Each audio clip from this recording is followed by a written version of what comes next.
برطانیہ کے جو ہوم سیکرٹری ہیں شبانہ محمود، انہوں نے سیٹلمنٹ کے ویزے کے حوالے سے ایک بڑی چینجز جو ہے اس کے لیے اناؤنسمنٹ کی ہے اور پارلیمنٹ میں وائٹ پیپرز جو ہے وہ پیش کیے ہیں۔ جو لوگ نئے آنے والے ہیں وہ تو بعد کی بات ہے۔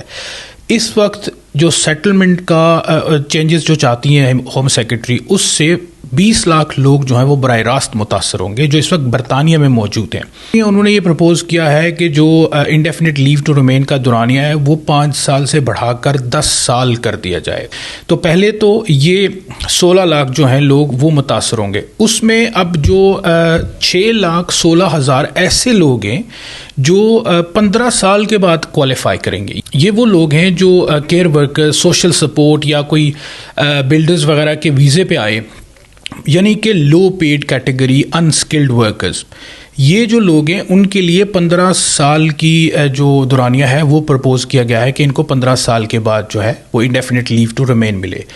اس صورت میں کہ وہ 15 سالوں میں کوئی بینیفٹ نہ لیں، اور جو ظاہر ہے جو باقی بھی سیٹلمنٹ کے والے لوگ ہیں ان کے لیے بھی اب بینیفٹ اگر وہ کلیم کرتے ہیں تو وہ 10 سال کی بجائے 20 سال ہو جائے گا، اور جو 15 سال والے ہیں اگر وہ بینیفٹ کلیم کرتے ہیں تو وہ 30 سال تک بھی جا سکتے ہیں۔ بینیفٹ تو سمجھ لیں کہ فارغ، اور اس کے ساتھ ساتھ پہلے یہ ہوتا تھا کہ اگر آپ کے پاس انڈیفینٹ لیو ٹو ریمین ہے تو آپ کو یہاں پہ بینیفٹ یعنی کہ سوشل سسٹم کے اندر سے آپ کو امداد مل سکتی تھی۔ اب وہ بھی بند کرنے کی جو ہے وہ سفارش کی گئی ہے کہ اس کو بھی ختم کیا جائے۔ 12 فروری 2026 تک اس پہ کنسلٹیشن ہوگی۔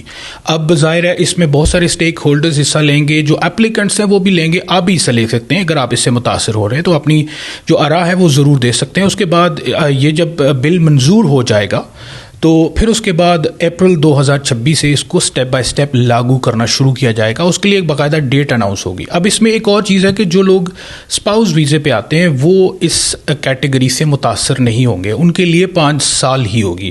ساتھ میں حکومت نے کچھ لوگوں کے لیے فاسٹ ٹریک بھی کیا ہے کہ جو لوگ اسکلڈ ورکرز ہیں، ہائیلی پیڈ ہیں، اور یا ان جو سیٹلمنٹ کے مائیگرنٹس کے ویزے پہ جو لوگ موجود ہیں، اگر ان میں سے کوئی لوگ بہت زیادہ ٹیکس پے کرتے ہیں، ہائیلی پیڈ ہیں، کنٹریبیوشن کرتے ہیں نیشنل انشورنس کی، وہ مطلب جو سپر جو ٹاپ ٹیئر کی ٹیکس ہے وہ پے کرتے ہیں، تو ان کو فاسٹ ٹریک میں 3 سال کے بعد بھی ویزا مل سکتا ہے۔ وہ 3 سال کے بعد انڈیفینٹ لیو ٹو ریمین جو ہے وہ حاصل کر سکتے ہیں۔ اس میں ڈاکٹرز بھی ہیں، نرسز بھی ہیں۔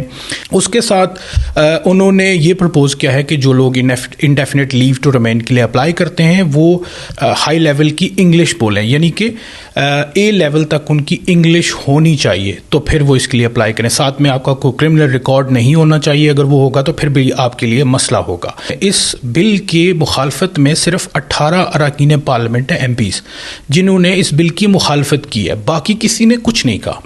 تو اس کا مطلب یہ ہے کہ حکومت جو ہے اس کو کوئی مسئلہ نہیں ہے، اگر پارلیمنٹ میں ووٹنگ ہوتی ہے تو اس بل کو پاس کروانے میں ان کے لیے کوئی بڑا مسئلہ نہیں ہے، آسانی سے ہو جائے گا۔ ایک اور چیز جو ہے وہ یہاں پہ ایڈ کرنا چاہوں گا کہ جو لوگ یہاں پہ لیگلی بے شک آتے لیکن ان کے پاس ویزا تھا اور انہوں نے اس ویزے پہ، جس طرح وزٹر ویزا ہو گیا یا کوئی ورک ویزا ہوا، اس کے علاوہ کچھ اور ہو گیا، تو انہوں نے اس پہ اوور سٹے کیا ہے، تو اوور سٹے کرنے کے بعد ظاہر ہے وہ اللیگل ہو گئے، تو اللیگل جو لوگ ہو جائیں گے ان کو بھی 30 سال کے بعد انڈیفینٹ لیو ٹو ریمین کے لیے کنسیڈر کیا جائے گا۔